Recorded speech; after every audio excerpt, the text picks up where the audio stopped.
This episode was brought to you in part by Patreon. Wait, this episode was brought to you wholly in part by patreon.com/defense of the patients. In all parts. All parts. Every part. Yeah. Patreon is how we're able to pay our show hosts like Ursinity and Proud and Breaky CPK because of your charitable pledges to Defense of the Patients and our content. Ursi's does these replay reviews. How do those work? What are those, Ursi?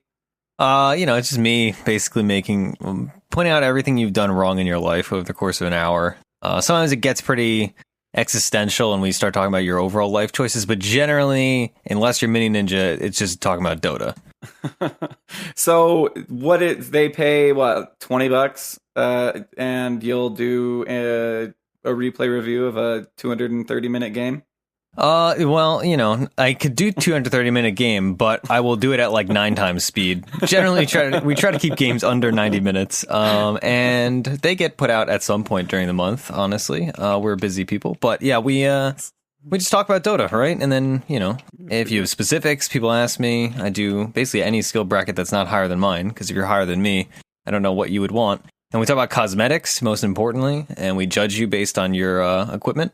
Good. And yeah, it's a good time. It's fun. Good. Also, there are some other fun rewards on there, but the point of Patreon, it is not necessarily a marketplace. It's a place to help Defense of the Patients grow.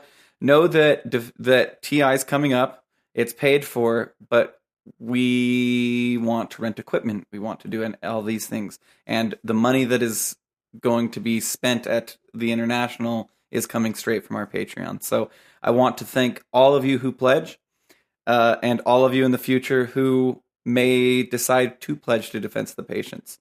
And enjoy this episode of Tuesday Q&A with who? Me. You? Ursi. Just Ursi. Ursi. Okay. Well, thank you guys.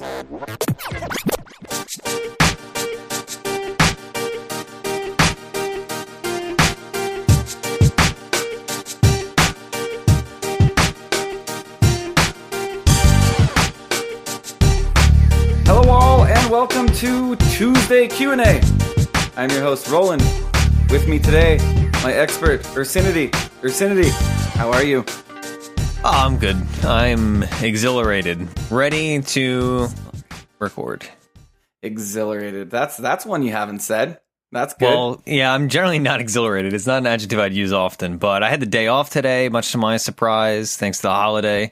Because, of course, we record this on on Monday, not Tuesday. So it's Memorial Day when we're recording this. So people don't buy baseball cards on Memorial Day, or what? Well, I mean, people do, but I'm not shipping them out today.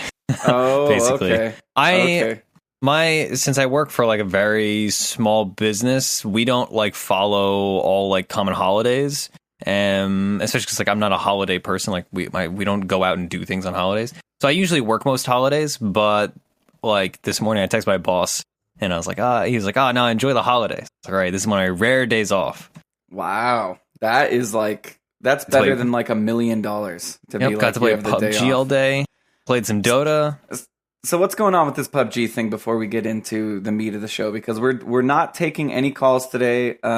We have been backlogging a million questions, and there's some that are months old that just need to be answered, or they're going to be antiquated. Well, I try to choose and make sure none are that old. But they're getting there. Anyway, what's going on with this PUBG thing? I'm not going to buy it. You buy it. You're starting to chicken dinner. I heard from the Proudland that I wasn't on that you chicken dinnered. That you were the last I didn't one listen to standing. that yet today. I chicken dinnered. I also it was Proud's second game ever, and I won for him. And he was AFK most of the time, so he couldn't even enjoy it. But he said you killed some guy in a bush, and that's how it ended. Yep, it was great. So people always hide in the bushes, right? Because bushes give you an absurd amount of cover in the late game, and we were in the wheat field. And And so I was talking to Gothier, who was also in the party, and I was the only one up. It was just me and then two other guys. I killed the third person, so it was just me and the other guy. And we're like, we don't know where he is, but odds are he's sitting in some stupid bush crouched. So I just blind fired into the bushes, and he runs out scurrying, and then I just killed him. And that was my first the game ended. Chicken dinner. Yeah, that was my first chicken dinner that I got personally while being alive. I've won one other time, but I was dead. Or no, I won one other time, but it was a much easier game because like all the circles were favored to us.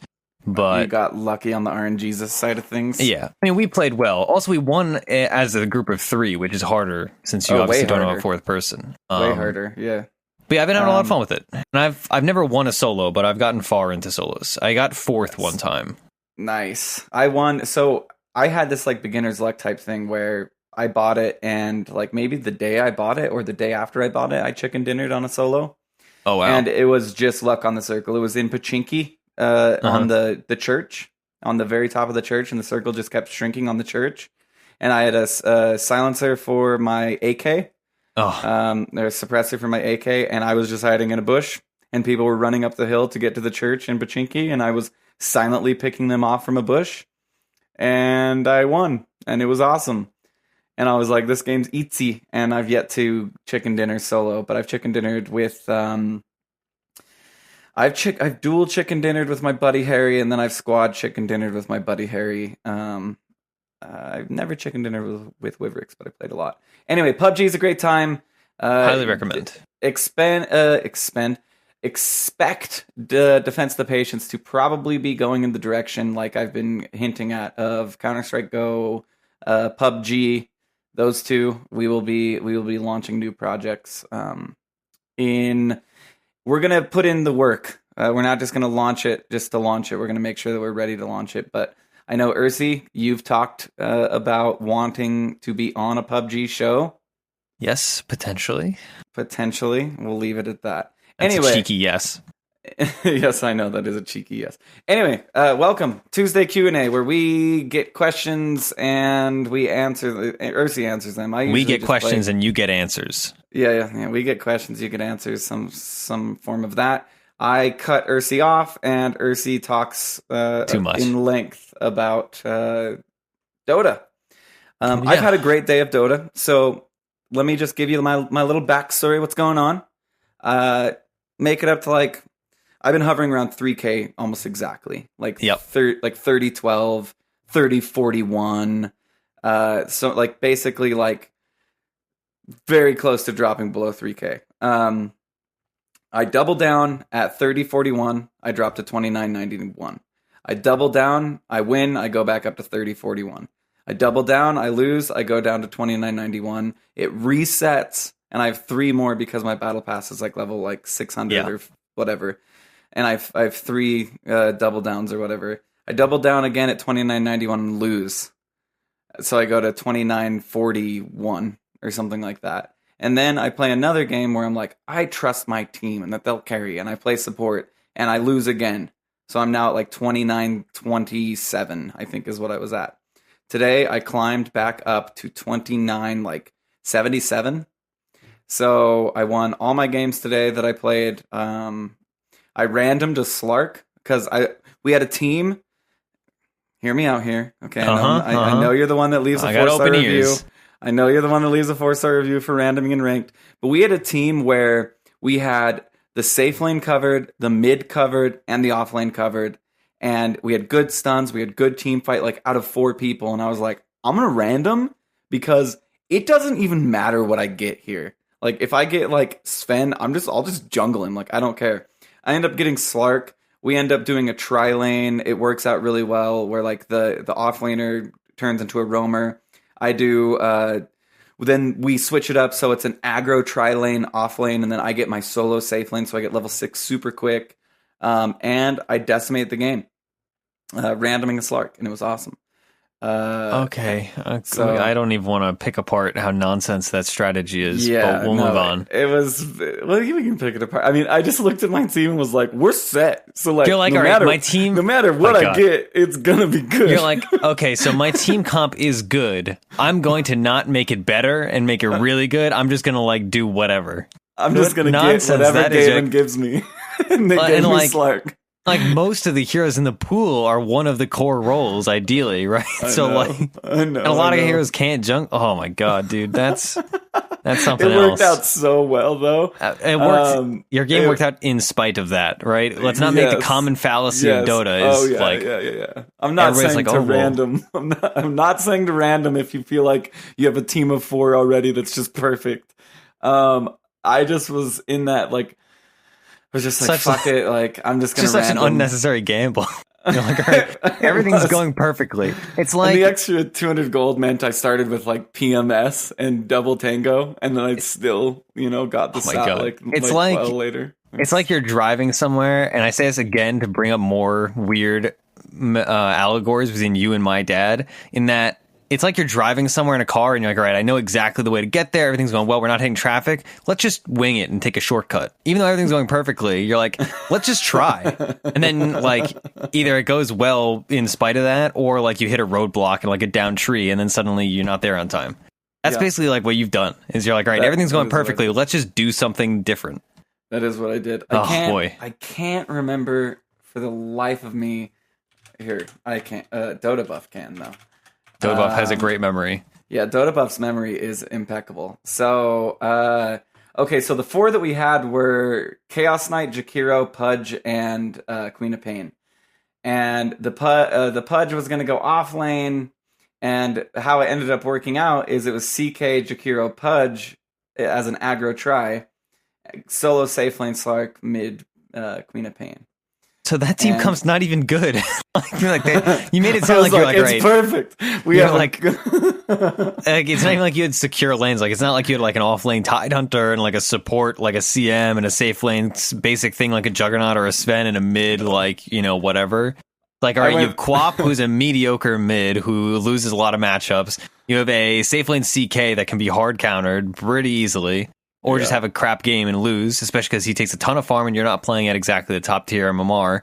So odds are CK is going to have trouble. And you have a Pudge that's entirely, like, it's basically RNG on, like, is the player going to be good or not? That's lunacy. It was. But the way in my mind, I was like, okay, so we have a mid. Pudge is going to go off lane, and it's going to be Jakiro, that's CK, not an off safe laner lane. is going to go off lane. Yeah, great. Perfect. Great team comp. Good job, guys. Let's go. It ended up working out in spades. But how many games? What was it? How many games did I play?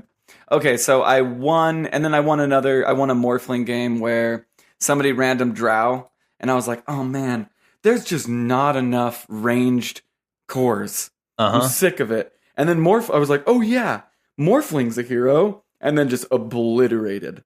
I started that game out with 66 damage. Oh yeah, Morphling's good. He's so got much stuff fun going for him. It was so much fun.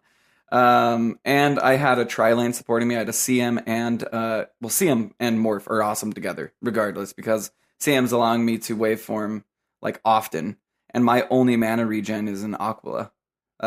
If you think about like more until Lincoln Sphere. So like, buy a raindrop, but yeah.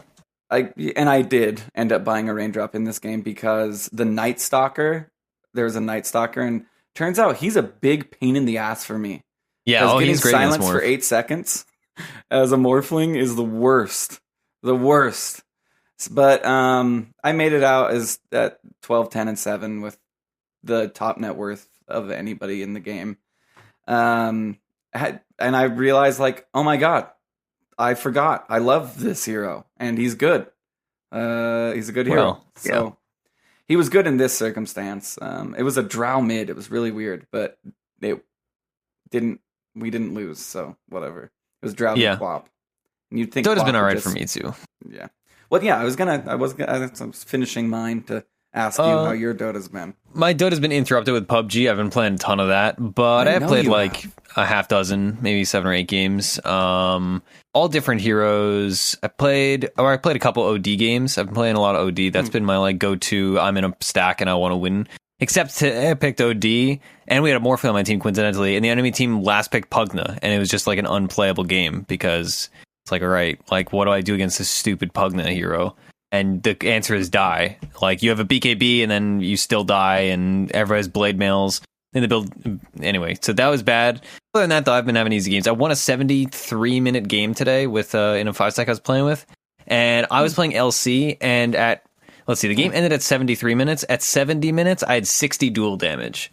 And then, I mean, LC, you don't need a lot of dual damage, right? The hero is more valuable as a disabler than as like an actual damaging carry, which is a common misconception.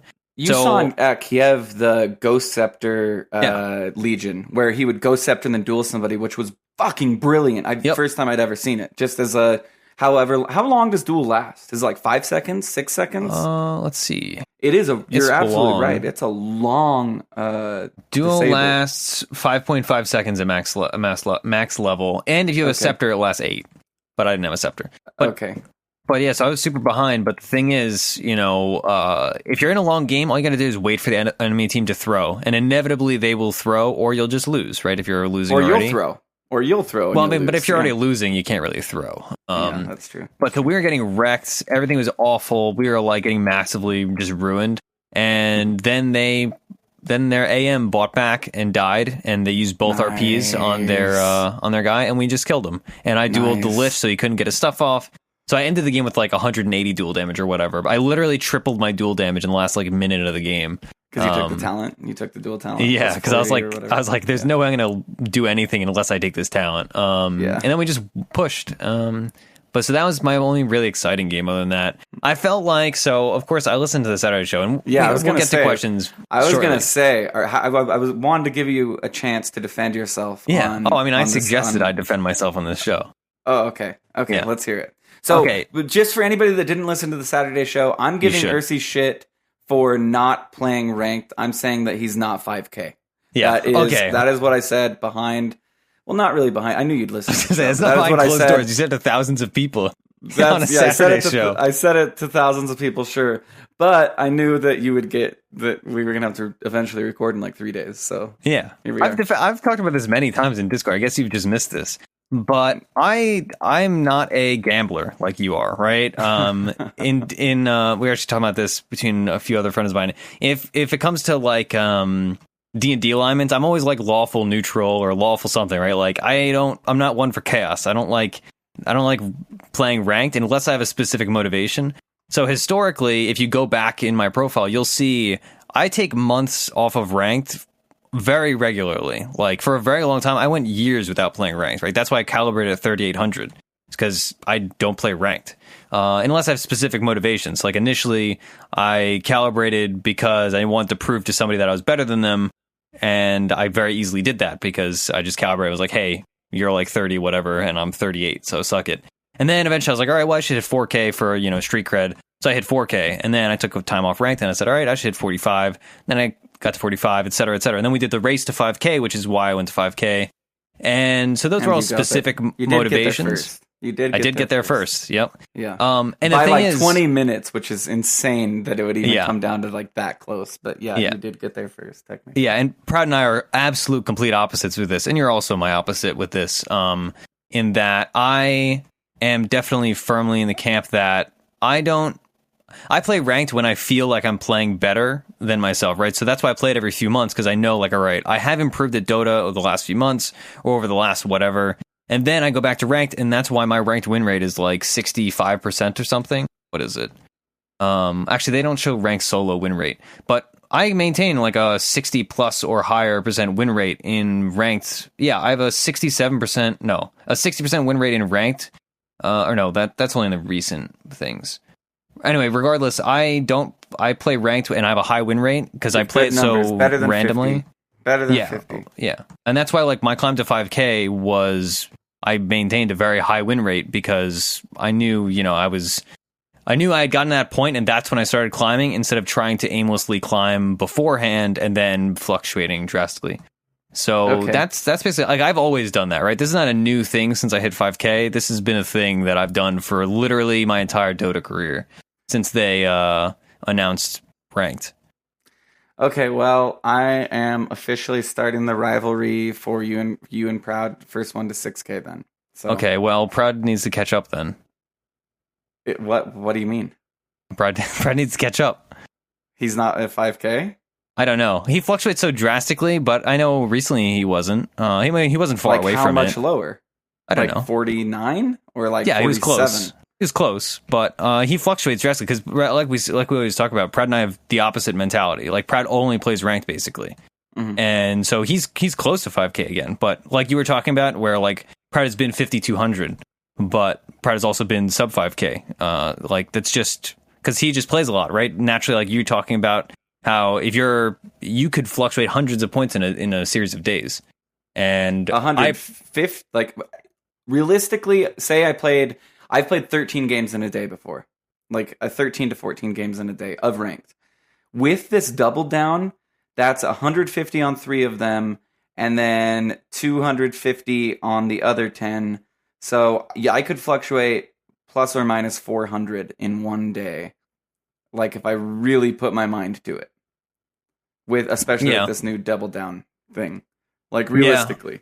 I also I get ranked anxiety, not so much anymore. But for a long time, I just I psych myself out. Like that's why I never played ranked in StarCraft, for instance, to draw another game, which is crazy example. I'm not I'm not a high pressure situation person. I get it too. I'm gonna get it on the next game of Dota I play because the next game is for me to reclaim 3K. So it's like, well, I mean, unless it's less than 23 or something like that, and then I will just be like needing 2 games to get to 3K. I'm still waiting for the point. Like when I've been playing, like I've been feeling like I've been playing pretty well recently. But one of the big reasons I have not tried to make a climb to like 5,250 or 5,500, mostly because I don't have anybody that I necessarily learn from directly. In that I used to play with people that are better than me, but now I play with people that are at the same skill level as me or worse. Like I don't have any. Well, you play with me. Exactly. No, like I'm better, you know. I'm better than you at Dota, I don't know what kind of fever dreams you're having, but I would definitely pay good money to be better at Dota than you. Like if somehow I could like, I don't know, just take like Zhao 8's skill away from him and give it to me and give Zhao 8 my skill, like I'd probably do that. And pay a considerable sum just so I could only borrow it. I give it back to Zhao 8. I know it's. I was gonna say, I mean, you could just pay for that, and then we'd have crazy podcast cred. Like, right, there's some like 8K guy hosting a podcast. I don't want just the number. I want the actual skill. You know what I mean? Like, I could always like buy an account that's higher than yours and be like, hey, I'm 5,100, blah. But like, oh man, that'd be so much fun because I know you would definitely do everything in your power to try and get to like what if I was like 5,800? Oh, I mean, like, I would definitely climb. Yeah, that's like when Slacks hit 5K and everybody was like, "Oh, I need to climb," because they're like, if Slacks can do it, anybody can do it. When they forget that like Slacks has some factors that make him a successful pub player. And listening to Slacks at do panel, as goofy as he is, he brought up like I noticed that I feel like he dumbs down his knowledge because that's what people like from Slacks is this goofy guy, you know what I mean? That's funny and happy-go-lucky. But when I was watching the Manila Masters, especially the finals, which I won't spoil, like he would bring up some really good points about like, okay, they have this, they need to deal with this, and it was like, no, I think he has 5K knowledge, was what I kept coming to the like. Yeah, I know he tries to downplay a skill and that, I just got there by Omni Knight or whatever people are saying. But what was coming out of his mouth was, in my opinion, definitely better of a Dota player than me. Like, quantifiably so. And just based on what he was saying, I was like, that was smart, what he just said. I know, even though it was like veiled in Slacksisms, you know what I mean? I was like, wow, that was pretty smart. And I agree with him. Yep. And I didn't even think about that until Slacks brought that up. So yeah, he also watches a lot of Pro Dota, and that gives some special insights that are not particularly applicable to pubs, but are very applicable to a situation like the Manila Masters or whatever tournament. For sure, but being able to look at like synergy, like nuanced synergies, and like what would be really bad against the team or what would be really good against that team, and calling a lot of heroes that were going to come. You know what I mean? He does his research. I was like, I don't even know if it was research for his paneling or if it was him just like kind of like watching the draft and being like, it's research. This would actually be good.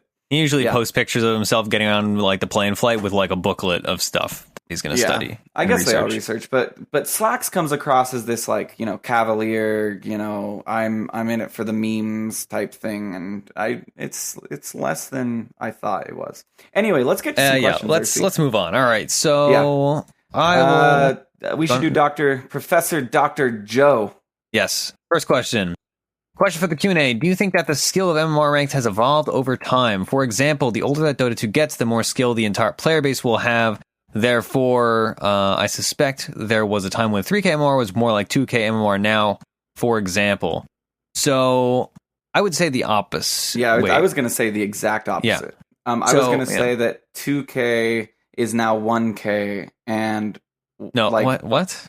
No, I was going to say that back in the day, 2K was harder to be than it is now. Do you get what I'm saying? No, I would argue the exact opposite. No. Okay, so... Wait, okay, sorry. Oh my God, you just finish your thought. Yeah, okay. And I'll interject. Once you started using examples of numbers, my head started spinning. All right, so the thing about it, and that's one of the things that I explained to a lot of people that are saying, like, I'm not climbing, I've been 2,500 for 5 months. It's because, like Professor Dr. Joe was implying, the average skill of people at any given MMR increases over time, right? We talked about this recently on Theory Happening Thursday about smoking, right? People used to not smoke like sub 5K, and then, a few months later, people were smoking at 4K, and then months later, people were smoking at 3K, et cetera, right? Trickle down MMR economics, dude.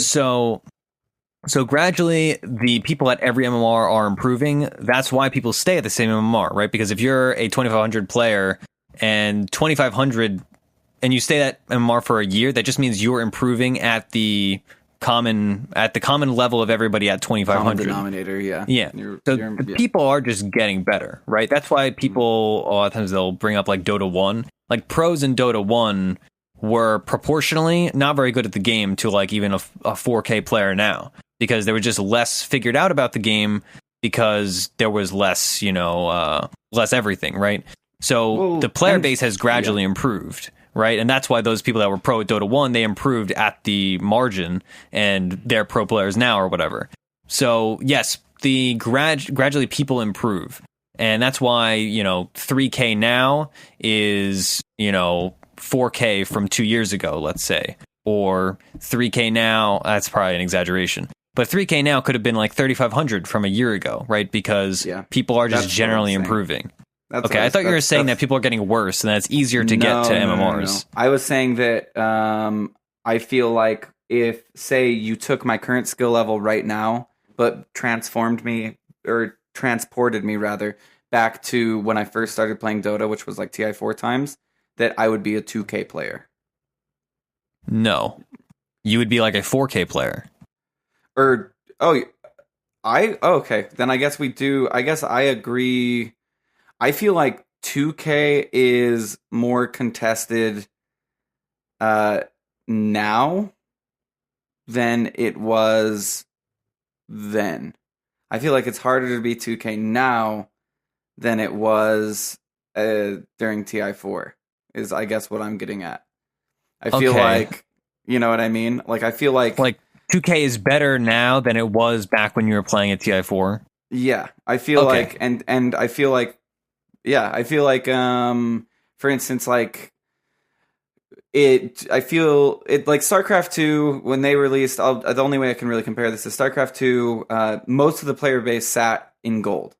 Like something like 70% of the player base sat in gold. It was the most contested range. And I don't know if you were on Reddit recently, but there was this, they got like 12,000 responses on what's your MMR. Of course, people are going to lie, but they got like 12,500 responses, and people were saying they were 3K to 34.99. And then that has report bias, which is a fundamental flaw in that. Yeah, report bias data. For sure. And that's what I'm saying. And the fact that people that go to Reddit statistically are going to be better because they're engaging further, which means things are going to skew higher. Yes. For sure. So I'm thinking it's more like take that down to like 2K to 25 would probably would be more likely. That is what the data suggests. According to DotaBuff, like the actual source that gets every single match effectively, they approximate people to be still at the median is still like 2250 to 2350. So by that logic, say that the average player is 2,400. Let's just say that. We don't know that. We have no data to back that, but let's just We do say have that. data to back that up, but yes. Let's just say the average player is 2,400. I feel like the average player when I was playing during TI4 was 2,000 or 1,900 is how it felt. That could be because I was a worse player, but I don't feel like I would be 4.5k if you transported me back to TI4 with my same skill that I have now. I honestly don't think I would be a higher MMR. I feel like I would be a lower MMR. You would be a higher MMR, right? Because okay, so I guess less players, more figured out. This is becoming so unnecessarily confusing. It is becoming so confusing. It's because of the freaking numbers. You might just. I feel like I'm just going to say you're right because I think you. The player base gets better, right? That's an inarguable fact, right? Like, if you just look at the tactics people use, right? Like, 3 years ago, supports were not stacking and polling at 2K, right? But now that information has trickled down. Polling was happening. Yeah, but bad polls, which are actually actively negative, right? People had gotten that part, but they had not gotten the stacking part. It was single polls. It wasn't like stacking the small and then polling or anything like exactly. that. Yeah, so, you're right. But now that kind of stuff is more common knowledge, right? And that's maybe even a more difficult example. Very simple things like just knowing what items to buy on certain heroes, right? People get better at the game, right? And so the aggregate skill level gradually improves, right? That's why you have people at 1K that are very knowledgeable about the game, but have X, Y, or Z flaws in their play. But they're at 1K. But they are still knowledgeable, but that's because the 1K average has improved gradually, right? And MMR inflation is a nonsense thing. People are going to bring that up to me. That's like a made up, that's fake news. Yeah, I agree with that. I will also note that remember the benchmark being 50 by 10, 50 last hits by 10. Yeah, and now it's more not like 60 or 65 by 10. Yeah. So, I mean, not to say that I'm not happy with 50, but back then I would have been happy with 40. You know what I mean? Oh, yeah. By 10. So, and now if you're at 40, you're like, my laning phase didn't go great. Or if you're at 30, you're like, I've probably lost my lane. But back then, 30 would have been like, my lane went okay. Yeah, exactly. By 10. So, yeah, okay. I concede. You're right. Yeah, it's just hard when you like get into specifics and making like references and metaphors. Yeah, because it's hard to like. Yeah, you're right. Especially when you use a word like it's harder to be 3K. I was like, what does that mean?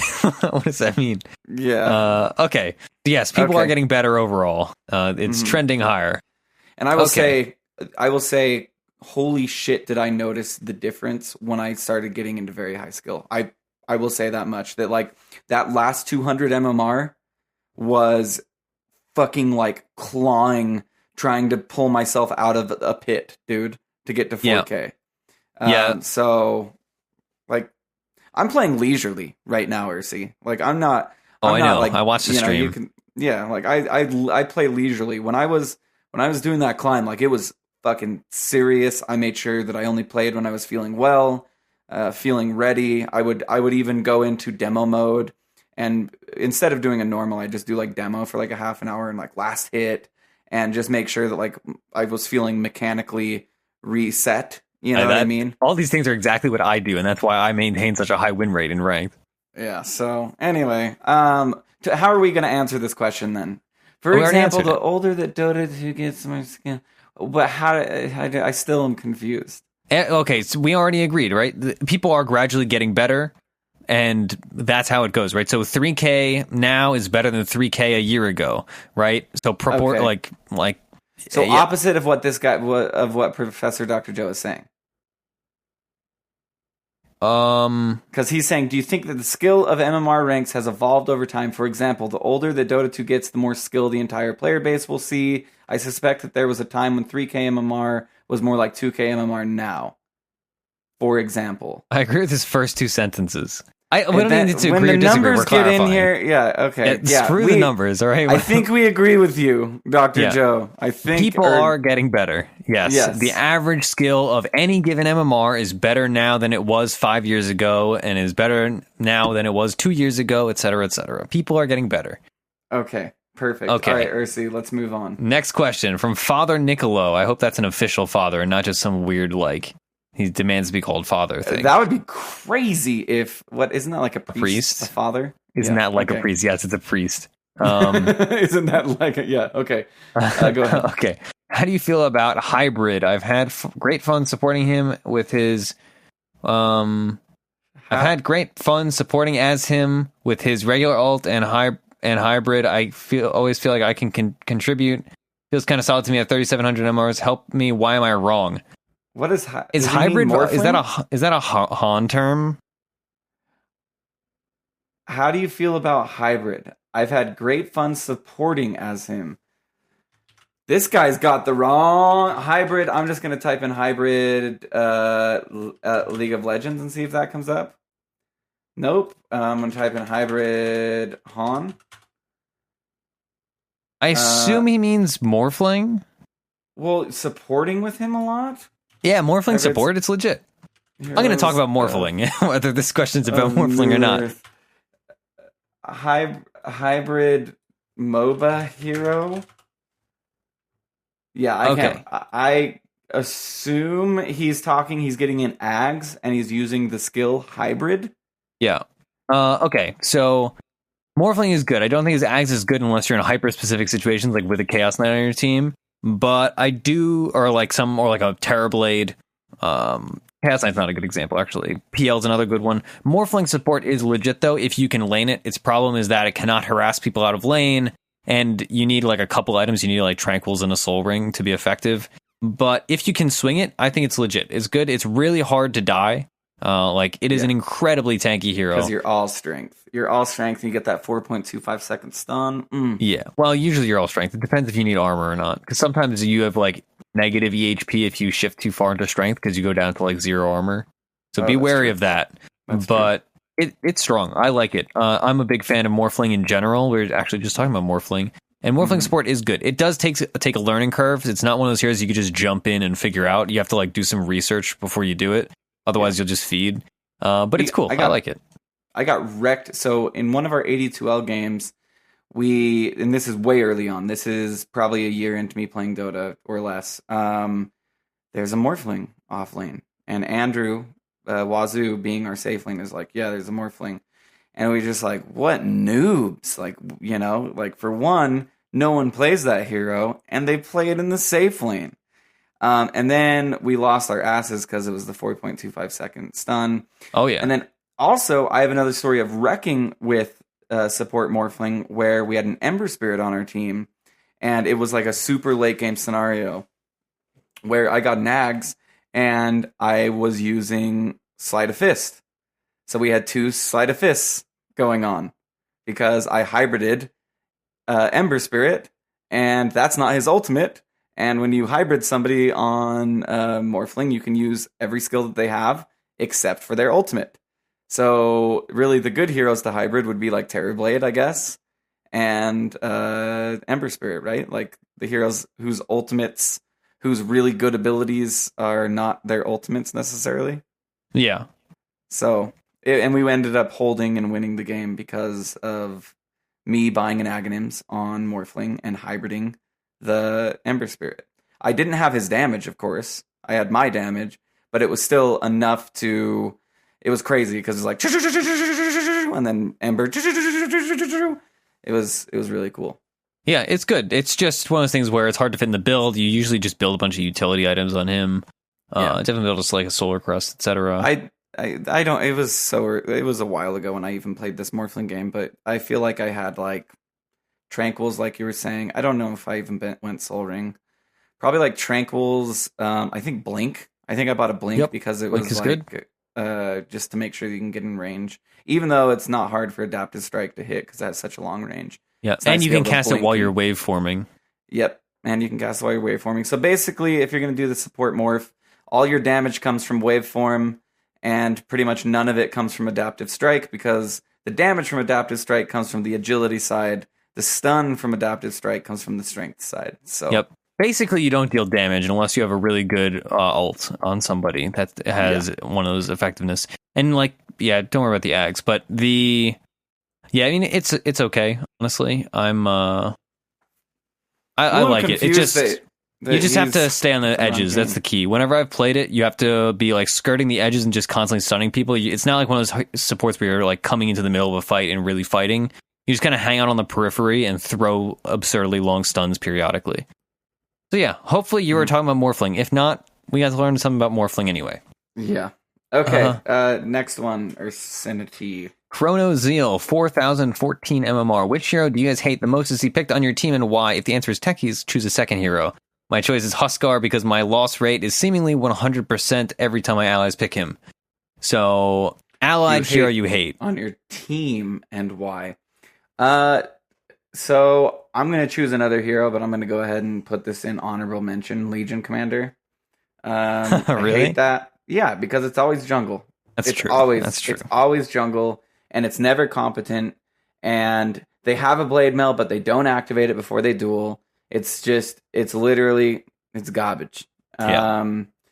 The other one would be like, I mean, in my skill bracket, any high skill hero sucks to see on your team. So if I see somebody pick up an Arc Warden, if I see somebody pick up a Meepo, if I see somebody pick up even Elder Titan worries me. That's a very specific concern. Yeah, because I mean, I don't feel like Elder Titan is the hardest hero to play, but you don't see him often, and I just imagine the people that pick him don't play him often. Also, Visage, you know what I mean? Like, the Visage on my team, I'm like, oh shit. Meepo on my team, I'm like, oh shit.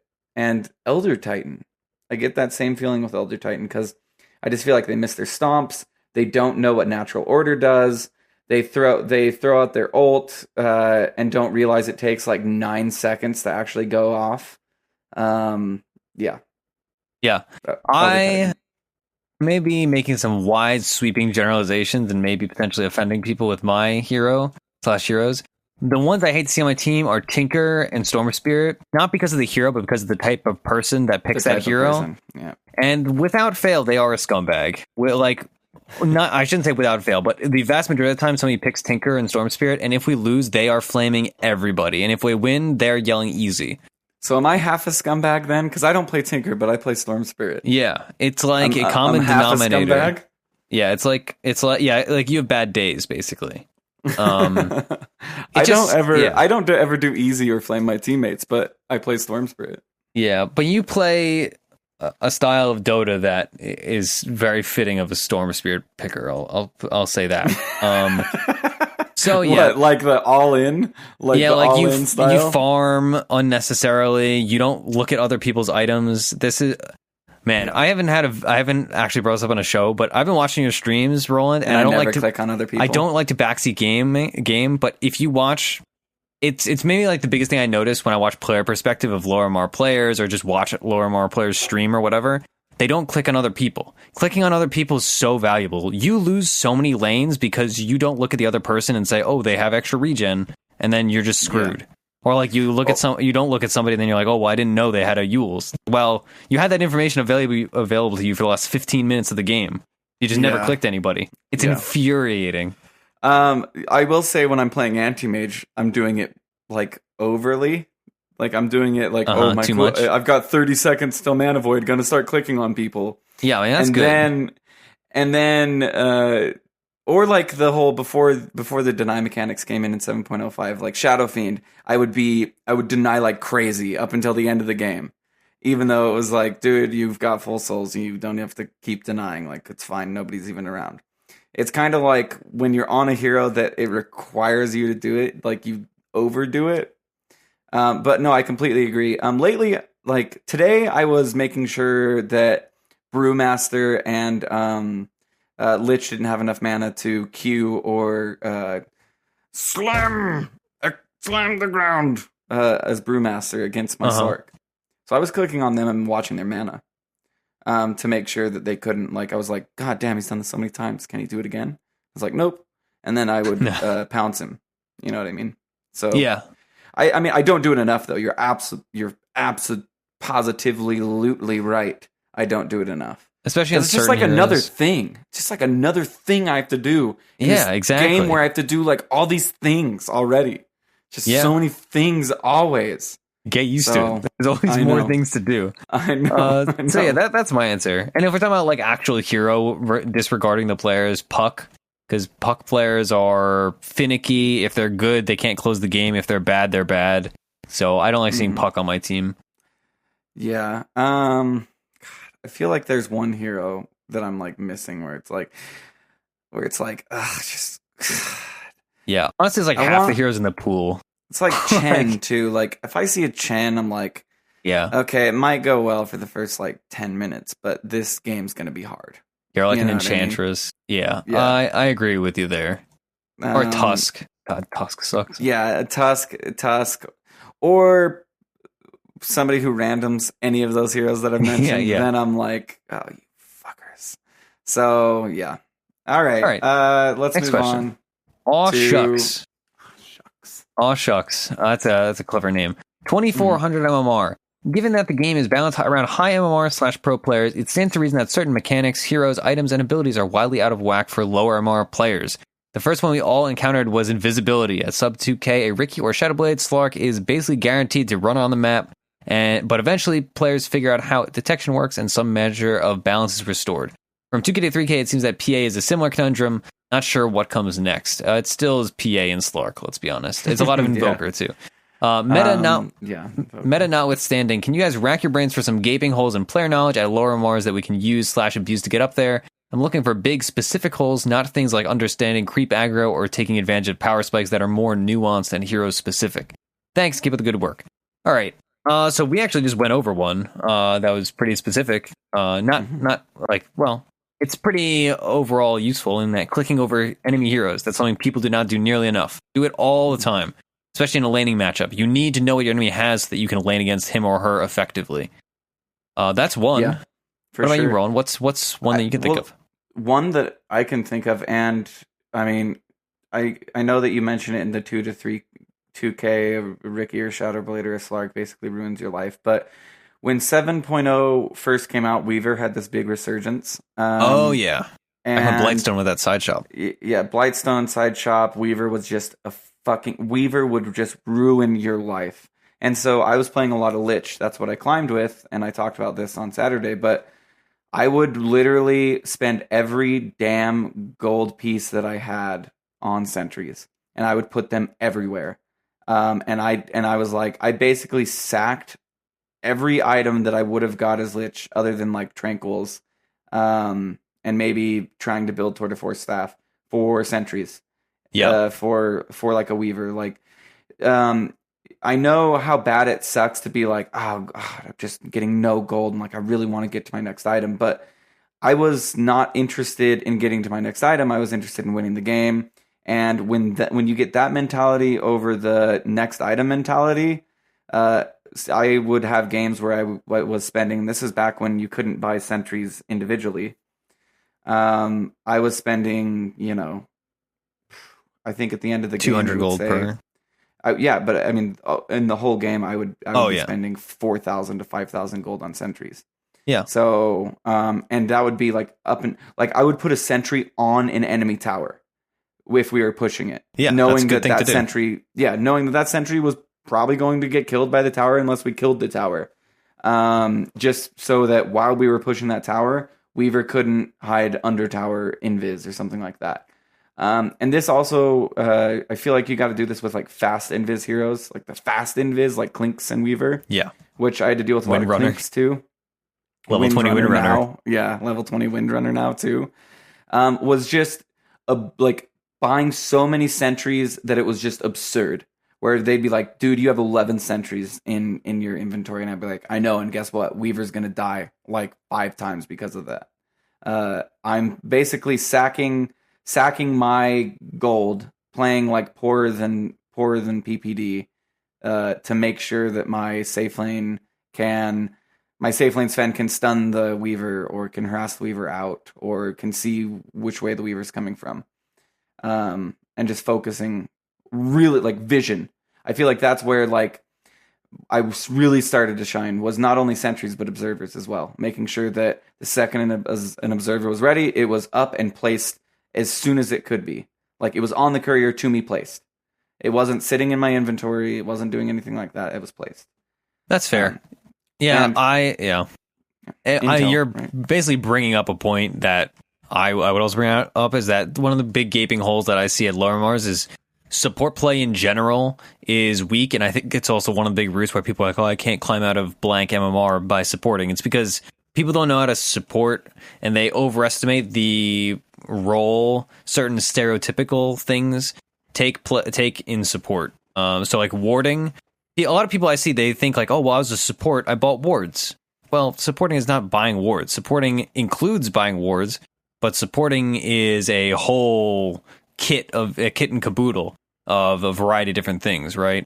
So the reason why, like, you saying you had 11 sentries on you makes me cringe, because you didn't need 11 sentries, right? You needed probably 6, but you don't have good ward placement, sentry placement tactically, unless you're getting dewarded. But even then, like 11 sentries, that's an absurd amount of sentries.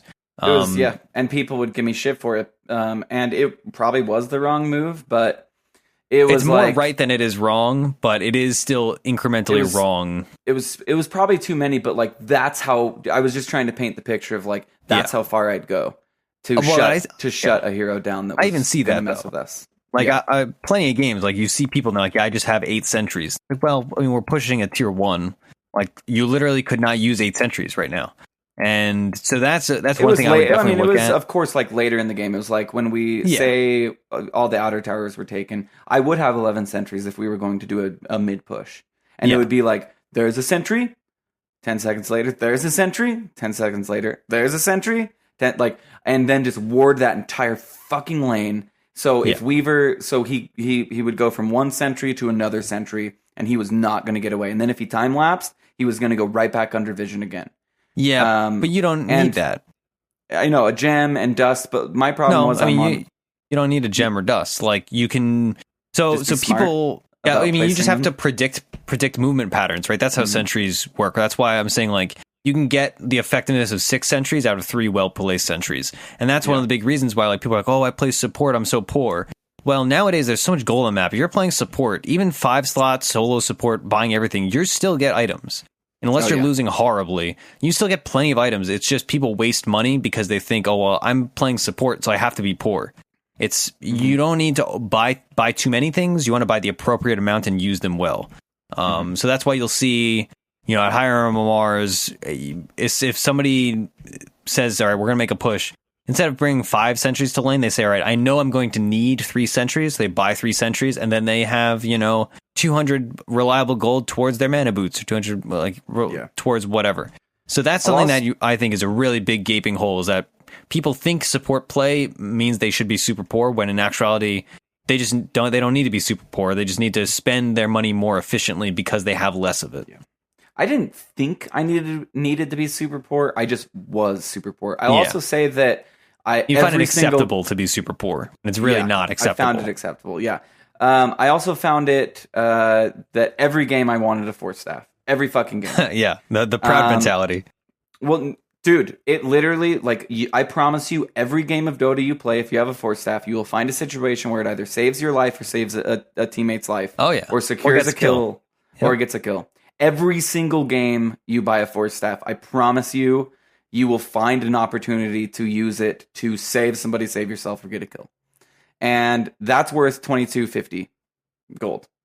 Yeah. Yeah. You know what I mean? Yes, in general. Force staff is a, you can never be wrong. Sometimes there is a more right option, right? If it's multiple choice, right? Like, sometimes force staff is the one that's like, it's a right option, but it's not the right option.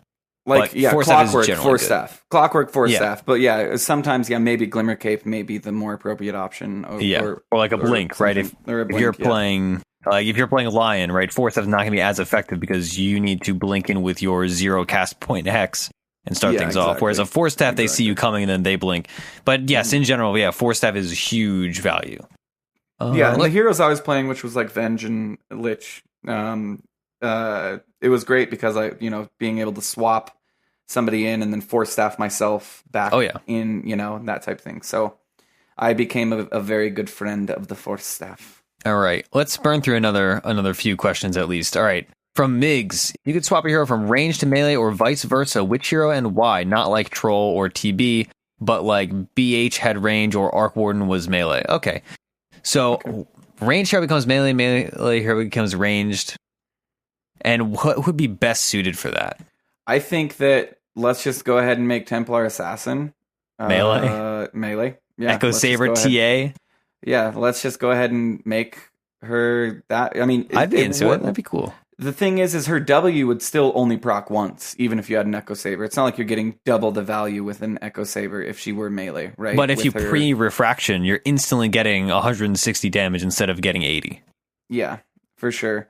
And then a ranged hero that I would turn melee, Huskar. Oh, yeah. I mean, you just did 2 ranges you're changing to melee. Yeah. But... And then melee heroes that should be ranged would be...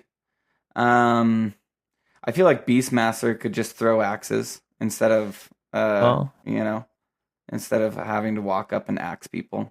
Like, how come he can't just be like the axe thrower guy? You know what I mean? Because that's troll. Oh yeah, that is troll. Huh? That is that is literally troll. I mean, unless you have the cosmetic for the swords. Like, I need to pull up like the heroes because I know I've actually like thought about this. While you do that, I'll give one of my answers at least. So, presuming that we're trying to make an OP hero, Ursa, like a ranged Ursa, would be crazy. Okay, yeah. I'm thinking more along the lines of like what would make sense. You know what I mean? Yeah, like okay, that's fair. Sense of things. Yeah, maybe Ursa wouldn't make a lot of sense. Yeah, that would be like wildly overpowered. Yeah. If we're just going like to something that makes sense, it would be interesting to have like a So okay. I can think. Okay, go ahead. Okay, here's my interesting one. I would like to see an Elder Titan rework where he becomes a ranged hero, and the way that his range works is that he has no melee attack. His attacks function off of the Astral Spirit, and the Astral Spirit is always up. Oh, so he is cool. effectively ranged because he has an untargetable, basically, ghost that's attacking people, from his range, right? They'd have to rework the entire hero, of course. That would be pretty cool. I do agree that would be really cool. All my examples are ranged to melee. Like, I think that Razor could be a melee hero as well. And if you think about it, like a whip is melee. Yeah, you know what I mean? That's true, actually. That would be... Somebody actually suggested that on Reddit, I think. Yeah, like he is a melee hero, but he's a ranged hero.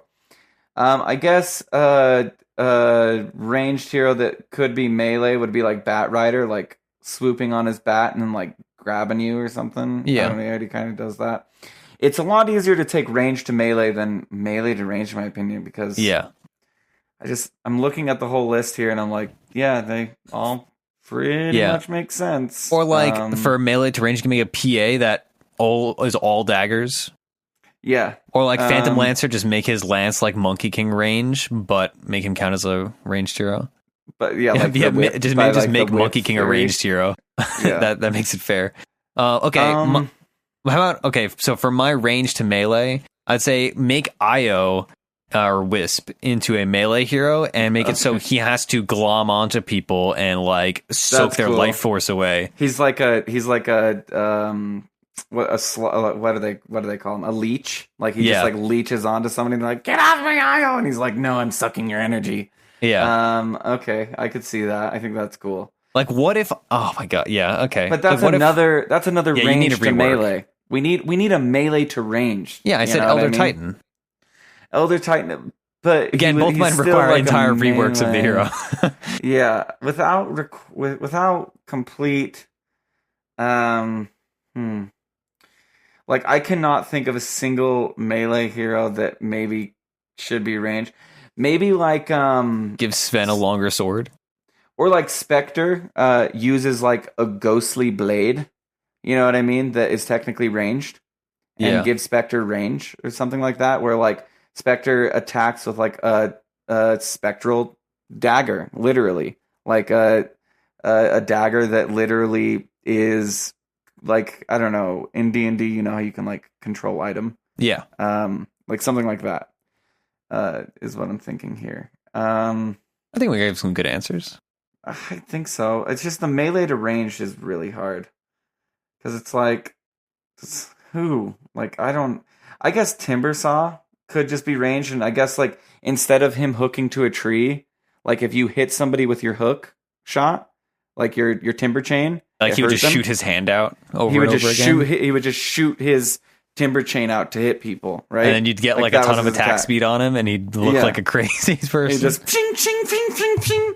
Yeah, I mean, I guess Timber Saw would be an eligible melee to range candidate, but yeah, I don't know. That's difficult. All right, that's difficult. Okay. From Tanaden, ignoring the meta. Let's stop here. Sure. By the way, let's stop here. Really, not one more? Just no. Well, the reason I'm stopping here is because that will be a good one for the next show. Okay. Start on. Okay. All right. I'll accept it. Okay. Is that it? Like we're okay? You want me to do the plugs? Oh no, I'm saying go. Let's read Tanaden's, and then we'll stop at Tanaden. Oh, okay. I think meant to be over with. And okay. then we'll start with the next person. Yes. Okay. For the Q&A, ignoring the meta, based on character mechanics only, who is your favorite and least favorite hero to play right now? Not play against, not play with, play yourself. Example, I really like Venge because her kit allows her to carry or support effectively. I hate Wraith King because there's only one active skill and I get bored. And that's fair. I mean, you can toggle your vampiric aura, right? So like that's increases skill cap tremendously. Yeah, that's true. I think there's actually a lot more than just the one button Wraith King that everybody gives him shit for. Yeah, well, yeah, because you buy basically all active items. Yeah. Other than like Radiance.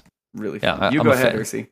Okay, my favorite hero to play at the moment, I've been really enjoying OD because I've been going back to the orb-centric builds that I talked about OD earlier, but I didn't talk about what I've been doing. I've been playing the orb-centric builds so for a long time, Astral Imprisonment was like the thing to do, and everybody was going hard for Astral Imprisonment builds and like flash farming, creep waves, and all that crap. I've just been going back to just dominating lane by getting orb, and you just slap them around. Once you're level 5 and you have 3 points in aura, you just constantly harass them with your Q. You still have 1 point in Astral Imprisonment for lane dominance, and that'll save you a lot of CS, get you a lot of denies and all that. But it's just so satisfying to play that hero and just absolutely tremendously dominate a lane. That's stellar, honestly. I've been having a ton of fun of that. A ton of fun with him just because of his overall kit, right? He's a very satisfying hero to play. I agree. Who's your favorite? I would honestly, my favorite mechanical hero to play is Dazzle. Really? I feel like, yeah, dude. That makes sense. The shit you can pull off with Dazzle is so awesome. Like the kills that I've received on Dazzle where people are walking into my wave and then all of a sudden they're like, I'm dead. Oh yeah, and it's like, yeah, you're dead because I do a zero bunch armor. of damage. Yeah. I love the way they reworked his Q, where at level 3 and 4 it stuns after a period of time. Yes, with poison. It's always done that, but has it always done that? Yep. But people didn't use the skill. I guess I just didn't notice. Yeah. Yeah. Obviously, Shallow Grave is just such a unique and awesome ability. Similar to Oracle, right? But not. I mean, it's similar to Oracle in the fact that you can live longer, but Oracle, like it determines at the end. I don't even want to go into that, but determines double healing versus half damage, whatever, if you live or die. But being able to basically Dazzle can preemptively get your armor extremely high for a fight. Like, okay, we know we're going in a fight. I'm going to weave everybody now. So the time the fight starts, my weave is halfway through, and we are now. I love the fact that weave ticks up in armor the longer you have it on. I love that fact about Dazzle. I love how much range, like attack range, Dazzle has as far as just being a harassing support. I love Poison Touch. I think all 3 abilities are amazing. I don't even buy regen on Dazzle usually. I buy mana regen because Dazzle just, his heal is just so effective. My record of most healing ever has always been on Dazzle in a game because he's an urn carrier as well, and he's a damn good one because he needs the mana regen, and strength definitely isn't going to hurt him. Just mechanically, Dazzle is good all game. Of course, there's one exception to Dazzle, and that is Axe, cutting through the shallow grave. But other than that, I love Dazzle. I would play Dazzle every single game if I had cores that I could trust. Yeah, Dazzle's great. That didn't seem like a very Roland answer. I used to play a ton of Dazzle. I've not played him recently though. Let's see. I definitely got into Dazzle real hardcore around like Wazoo days. He's great. Yeah. Healing's OP too. Like in pub games, people don't know how to deal with healing. In coordinated games, people will just be like, okay, well, we're just going to kill you fast. But in pubs, healing is godly. Yeah, kill Dazzle first. But let's see. A lot of the time, and I love the Puppy quote where Puppy wouldn't even cue Poison Touch or Poison Sting or whatever, because he said Dazzle needs to be away from a fight. Yeah, it incites you to do stupid things and get out of position. Yeah.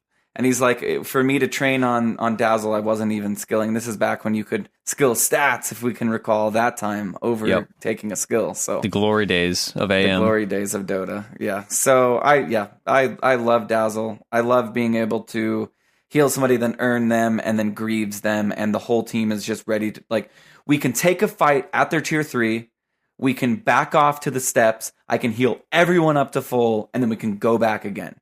Like, no other hero, in my opinion, can do that. No other healing hero. Every other healing hero is specific, isn't an AoE heal, right? It's more individual. Like, if you look at Omni Knight, it's I can heal one person. If you look at Oracle, I can heal multiple people, I guess, on Oracle, but it just not as simply. Yeah, right? not as efficiently either. Yeah, so Dazzle. Okay, least favorites. So my least favorite to play, and one of my worst heroes is Huskar. And again, because we said we were ignoring the current metagame, it's not just because the hero sucks right now. There are some heroes that are so fundamentally different to how I play the game and how have played the game for thousands and thousands of games. Huskar and like Axe are the top of that list, but Huskar especially is it doesn't gel well with me and how I play Dota, and I really just don't like how the hero works. I don't like playing it. I don't like playing with it or against it. It's just not my speed, and I always do horribly with it. Honorable mention Chaos Knight. I also hate Chaos Knight because the freaking RNG on his stun is so inconsistent. It's maddening. Yeah, the Gamble Knight. Mine would definitely be Weaver. I feel like he is incredibly like squishy, and I hate his last hit mechanic, or his last hit animation, excuse me. And I'm not a fan of like I don't know, I guess you would call it like the really high like juke and jive heroes, right? Like Weaver's never going to man fight. Weaver's going to finesse fight. Skirmishy. Right? Like, he's going to skirmish. He's going to pop in. He's going to hit you a couple times. He's going to pop out. He's going to throw the swarm on. He's going to pop in. He's going to hit you a couple times. Like, I don't like that. It just doesn't suit me well. It doesn't suit my play style very well. Like, although the diviness does, and the backtrack or the time lapse, like, trust me, I need to go back in time a lot. And having a mechanic for me to cancel my dive is really good. But Weaver, I've always seen him played as an offlane, and I've always just seen I've never been like, damn, Weaver, except for right after 7.0, and it wasn't my Weaver that was like, man, I'm good at Weaver. It was just these people that were ruining laning phase, basically, on Weaver. But that was only for that was like till like 7.01 or 0.02. I don't know what changed. I still see him from time to time, but oh, I mean, Weaver's still great. I hate that hero. Usually I don't seen like as a him safe laner, mechanically. though. I hate Shikuchi's lame. Time lapse is lame. I hate those types of heroes that you have to like. Okay, we have to have like a Reaper Scythe, or else they're not gonna die. You know what I mean? Like, or we have to.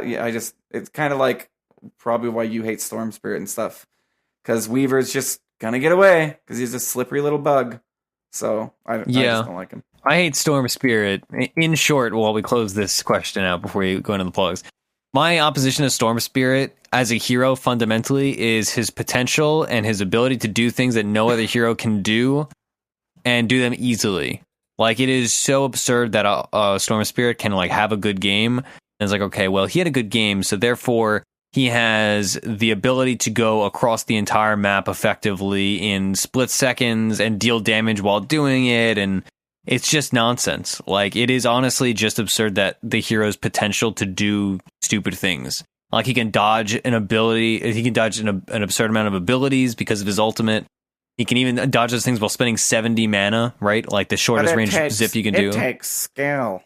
But screw that. Does, like, I don't care about skill. Like, that's not like, the reason I hate the hero is not because people are good at it. It's because, like, you could be good at a lot of heroes, but they can't do the things that a Storm Spirit can do, right? That's why, like, all these people that are like, oh, well, if you're gonna smurf and you're like some 9k god, or even like a 5k player, like if you're a 5k player that wants to smurf or play with your friends or whatever, you can do it real easily as a Storm Spirit because of the ability of the hero. Because he just does more than other heroes. Like, even an Invoker has limitations. He can farm Storm Spirit has fast. He doesn't have fair limitations. Like, even when the hero was bad, he still just did stupid things that were nonsense. I really dislike the hero. He was quote unquote bad when they made it so Remnant wasn't 70, 80, 90, 100, when they made it just a flat 100, and then they messed with his ult as well. I was like, okay, yeah, but I'd still picked it, and it was like, if I got a Bloodstone before 20 minutes, I'm still doing fine. So, whatever, you know. Yep. Like, he's worse, but he's not bad. And I still played him throughout that. He definitely, I couldn't agree more that I can be, like, sitting in Fountain just pounding bottle, and then see somebody at, like, my tier 2 and just zip and kill them. And I'm there in, like, 4 seconds, and they're just like, I'm just going to hit this tower, like, 3 times. Nope, I've zipped. And and while I'm zipping, just similar to Morphling, I can be orchiding you while in zip. I can be electric vortexing you while in zip. Like, you can cast all your spells while in zip, or all your actives while in zip, you know. I can be dropping a remnant while in zip. So, yeah. No, I agree. I see where you're coming from with that. Yep. Screw that hero. Also, honorable mention techies. I don't want to ever play that hero. If I play it, it means it's in my games. Okay. I don't even think Gothier is playing it anymore. Well, he's playing PUBG. Yeah, I know everybody. Like, it's taken a lot of people. Anyway, we are Defense of the Patients. Find us at defenseofthepatients.com. Find me streaming at 12:30 p.m. EST, usually Monday through Friday, with exceptions, on twitch.tv /.ptv. Go to YouTube /.ptv1. Of course, like we talked about at the very start of this episode, we'll hit it at the end. Patreon.com /Defense of the Patients literally is our only revenue generation as it stands right now. With the exception of our Amazon banner, which please click on that, but that is kibbles and bits in comparison to the lion's share that we're receiving. Yeah. In comparison to what you guys are pledging. And once again, just thank you all for that. iTunes reviews and good shows and all fun things. Twitter at Ursinity. Twitter at Ursinity. Twitter at @P_show. Thank you all for tuning in. Remember, you have questions, and Ursinity still hates techies, and I'm kind of with them on that. Goodbye.